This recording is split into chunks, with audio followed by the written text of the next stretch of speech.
Lance Stroll mérite-t-il toujours sa place en Formule 1? Nous allons voir ça dans cette vidéo, nous allons répondre à cette question plutôt dans cette vidéo. Salut tout le monde, j'espère que vous allez bien, j'espère que vous êtes en forme. Aujourd'hui j'ai voulu vous faire une petite analyse sur Lance Stroll, puisqu'il y a énormément de choses à dire comme toujours, puisque...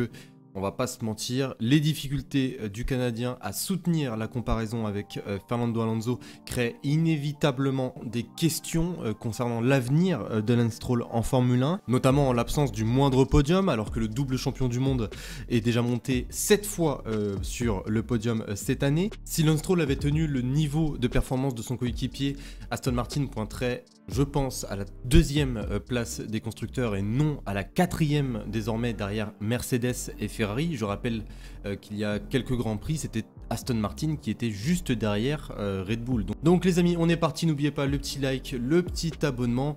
Commençons tout doucement avec un petit rappel de la saison de Lance Stroll. Alors bien sûr on va pas détailler tous les grands prix de Lance Stroll cette saison, mais juste au moins les moments clés, que ce soit les bons moments ou les mauvais moments. Alors déjà commençons par les bons moments, puisque les bons moments en fait ils sont arrivés en début d'année. À Bahreïn il termine 6ème avec une blessure au poignet, chapeau. En Australie une très belle 4ème place, bon malheureusement il y a eu un petit accrochage avec Charles Leclerc dès le début de la course, mais quand même le résultat final est très bon.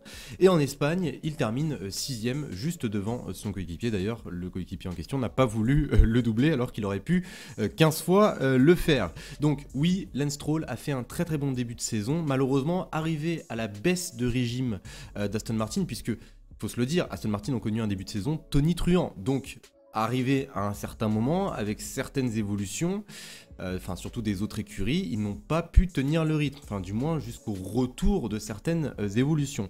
En Belgique, ce Grand Prix est d'ailleurs la dernière arrivée dans les points de Lance Stroll jusqu'à présent, voilà, je tiens quand même à le dire. Donc il termine dans les points lors du Grand Prix, mais malheureusement, le gros point noir, eh bien, il part à la faute lors de la course sprint. Aux Pays-Bas, c'est à peu près similaire, malgré un nouveau plancher et un nouveau diffuseur totalement remanié pour plus d'appui aérodynamique et qui a totalement fonctionné, puisque Fernando a terminé la course à la 2ème position. Il ne fait pas mieux que 11ème. En Italie, par contre, on va pas trop lui en vouloir, puisqu'il a donné sa première séance d'essai libre à Felipe Drugovich.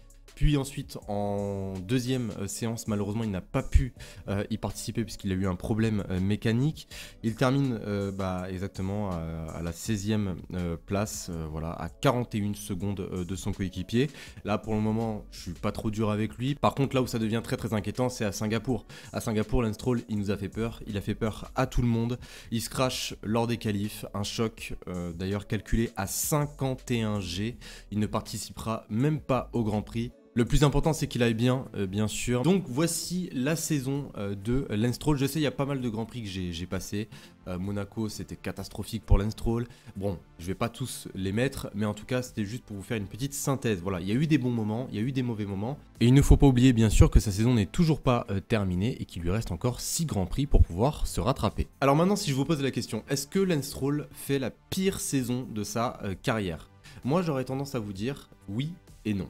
Pourquoi oui? Puisque actuellement c'est la meilleure saison de la carrière de Lance Stroll, puisque là, comme vous pouvez le constater avec ce magnifique tableau, c'est pas la saison où il a marqué le plus de points, mais il est actuellement 9ème au classement pilote.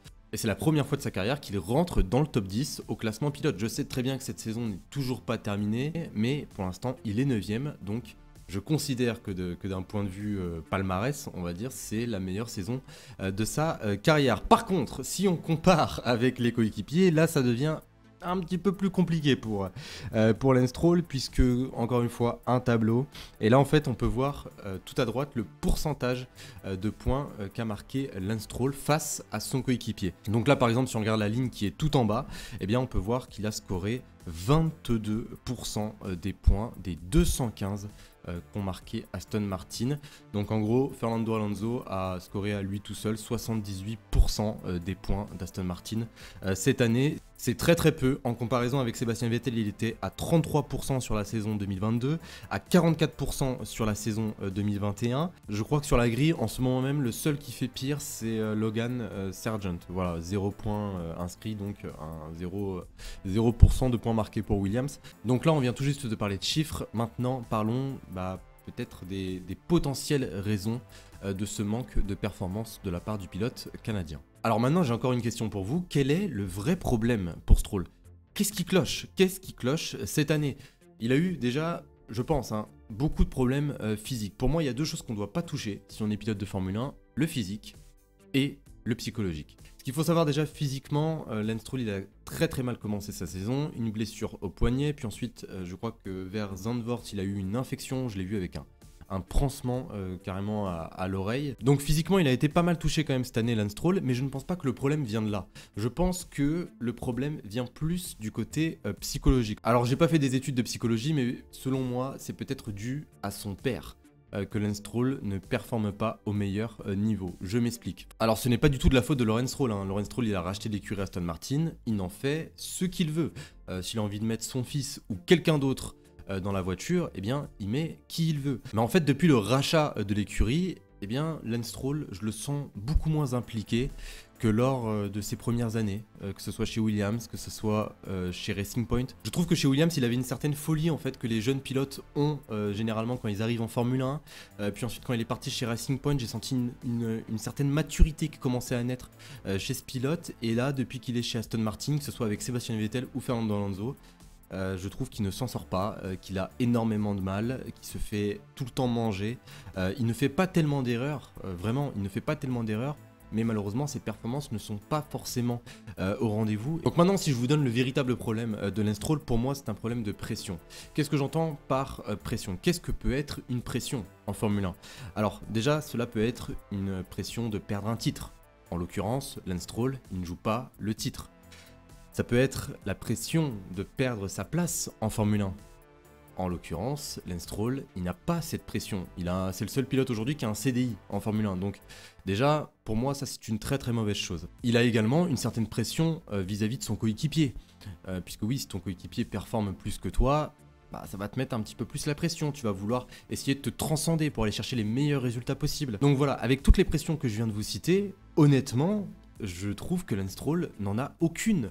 Il n'a pas de pression de perdre un titre, il n'a pas de pression de perdre sa place, il n'a pas de pression par rapport à son coéquipier, qu'il soit toujours rassuré, que ce soit par son père, que ce soit par son coéquipier, que ce soit par Mike Crack, le directeur d'équipe, on les entend jamais lui donner un défaut. Voilà, quand Lance Stroll il fait n'importe quoi, on n'entend jamais un directeur d'équipe, oui, Lance Stroll il a fait n'importe quoi. Non, puisqu'ils ne peuvent pas le faire. Si personne nous critique à un certain moment, comment on va savoir quand est-ce qu'il faut s'améliorer? Je ne critique pas Lance Stroll, mais je critique plus Aston Martin de ne pas forcément le considérer comme un pilote comme les autres. Et ça, Lance Stroll, il en aurait bien besoin. Donc, je le redis haut et fort, pour moi, Lance Stroll, s'il était dans une autre écurie, il serait beaucoup plus performant, puisque selon moi, ça reste quand même un garçon qui a du talent.